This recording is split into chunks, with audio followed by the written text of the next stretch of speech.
তো বন্ধুরা সবাই কেমন আছো বলো, ভালো আছো তো? ফার্স্ট টাইম দুবাই এসেছি, তাই একটু ঘুরতে বেরিয়ে পড়লাম, কিছু শপিং মার্কেটিং করতে। আমরা করবো না, আমার বন্ধু করবে।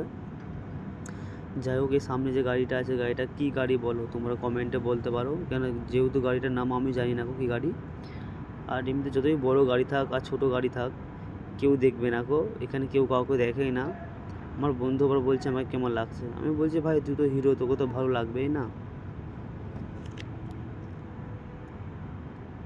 আর এদিকে চারিদিকে এত মানে বিল্ডিং, যে মনে হবে যে তুমি ফিউচারে চলে এসছো। মানে এত যে কি বলবো তোমাকে, ভালো লাগবে, খালি মনে হবে যে আমি ভিডিও করি আর ফটো তুলি, সবসময় মনে হবে তোমার। হ্যাঁ, আর এদিকে কি রাত হোক দিন হোক 24 ঘন্টা মানে গাড়ি চালু, 24 ঘন্টা। যাই হোক, ভিউটা কেমন লাগছে বলো, ভিউটা খুবই সুন্দর একটা ভিউ। তাই আমারও ভালো লাগছিলো বলে কিছু কিছু ভিডিও আমি করে ফেললাম। এখান থেকে আরও সুন্দর লাগছে বেশি। আর আমি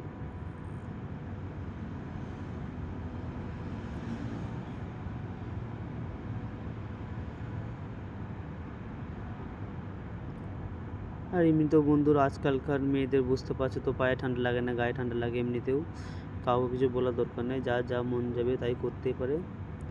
চলে এলাম একটা রেস্টুরেন্টে আমরা কিছু চা খেতে, আর সাথে পকোড়াও ছিল। হয়তো ভিডিওটা করেছি কি বলতে পারছি না আমি।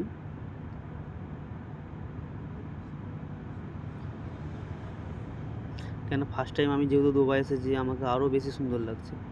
আর পকোড়া খাবার পর আমার বন্ধুরা বলছে এই পয়সা তুই দে, ও বলছে এই পয়সা তুই দে, ওই হচ্ছিল। চলে এলাম বন্ধুরা মেট্রো স্টেশনে। আমি ফার্স্ট টাইম এসেছি এরকম। তা বন্ধুরা দেখাচ্ছে ওটাই ওটাই সেটাই, আমি তো কিছু বুঝতেই পারছি না কী বলছে ওরা। আমি কি চিনি না কিছু, তো বুঝতে পারবো তো দূরের কথা।